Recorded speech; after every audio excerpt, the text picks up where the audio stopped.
Hello dear students, today I am going to discuss expenditure। तो आज हम expenditure के बारे में जानेंगे। एक्सपेंडिचर का अर्थ है खर्चा। जैसे बिजनेस को चलाने और उसकी एक्टिविटियों को परफॉर्म करने के लिए जो भी खर्चा किया जाता है उसे एक्सपेंडिचर कहते हैं। ये मुख्य रूप से दो प्रकार का होता है। फर्स्ट है कैपिटल एक्सपेंडिचर, सेकंड है रिवेन्यू एक्सपेंडिचर।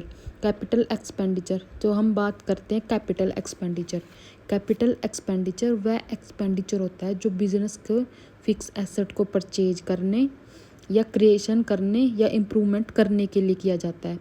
इसका बेनिफिट बिजनेस को कई वर्षों तक मिलता है, इसलिए इसे लॉन्ग टर्म एक्सपेंडिचर भी कहा जाता है। जैसे हमने purchase machinery, second purchase land, कोई बिल्डिंग परचेज करी, कोई फर्नीचर परचेज करा, ये हमारे कैपिटल एक्सपेंडिचर होते हैं। नेक्स्ट है इसके फीचर क्या होते हैं। फर्स्ट है लॉन्ग टर्म बेनिफिट, ये हमें लॉन्ग टर्म बेनिफिट देता है और ये फिक्स एसेट से रिलेटेड होता है। ये हमारी अर्निंग कैपेसिटी को इंक्रीज करता है। ये एसेट्स क्रिएशन में हमारी हेल्प करता है। ये बैलेंस शीट के एसेट साइड में शो किया जाता है इसे। एग्जाम्पल है जैसे हमने कोई मशीनरी परचेज करी, बिल्डिंग परचेज करी, लैंड परचेज करी, फर्नीचर पे परचेज करा, इंस्टॉलेशन चार्ज या बिल्डिंग एक्सटेंशन बिल्डिंग को परचेज किया। नेक्स्ट है हमारा रिवेन्यू। अब हम रिवेन्यू एक्सपेंडिचर की बात करते हैं। रिवेन्यू एक्सपेंडिचर वह एक्सपेंडिचर होता है जो हमारे बिजनेस के डे टू डे ऑपरेशन को चलाने के लिए किया जाता है।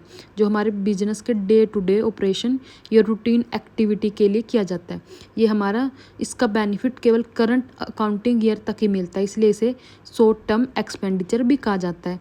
जैसे सैलरी पेड करी, कोई रेंट पेड किया, इलेक्ट्रिसिटी बिल पे किया, ये हमारे रिवेन्यू एक्सपेंडिचर होते हैं। नेक्स्ट है इसके फीचर क्या क्या होता है। फर्स्ट ऑफ ये डेली बिजनेस ऑपरेशन के लिए यूज़ होता है। जो हमारे डेली रूटीन के खर्चे हैं उसके लिए यूज़ होता है। ये शॉर्ट टर्म बेनिफिट, ये हमारे शॉर्ट टर्म बेनिफिट देता है। इसे एसेट कैपेसिटी नहीं बढ़ती, ये हमारी एसेट कैपेसिटी में हेल्प नहीं करता। ये प्रॉफिट एंड लॉस अकाउंट के डेबिट साइड में दिखाया जाता है। एग्जाम्पल है रिवेन्यू एक्सपेंडिचर के salary, wages, rent, electricity, repair and advertisement. Next है डिफरेंस होता है कि जो कैपिटल एक्सपेंडिचर होता है वो हमारी एसेट्स क्रिएशन में and long term benefit and balance sheet में दिखाया जाता है। लेकिन रिवेन्यू क्या है, जो daily expenses day to day operation activity के लिए किया जाता है, ये हमें शॉर्ट टर्म बेनिफिट देता है और प्रॉफिट एंड लॉस साइड के डेबिट साइड में दिखाया जाता है। कैपिटल क्या करता है, हमारे बाय इम्प्रूव एसेट की एसेट्स की हमारे बिजनेस में एसेट्स परचेज करने के लिए एवं हमारी अर्निंग कैपेसिटी को बढ़ाने के लिए कैपिटल एक्सपेंडिचर होता है। और जो हमारा रिवेन्यू एक्सपेंडिचर होता है वो डे टू डे ऑपरेशन के लिए, जैसे हमें बिजनेस में चलाने के लिए रॉ मटेरियल चाहिए, सैलरी देनी है, ये हमारे जो लॉन्ग शॉर्ट टर्म के लिए रिवेन्यू एक्सपेंडिचर होता है। Thank you guys, please like and subscribe my channel and support me. Thank you guys.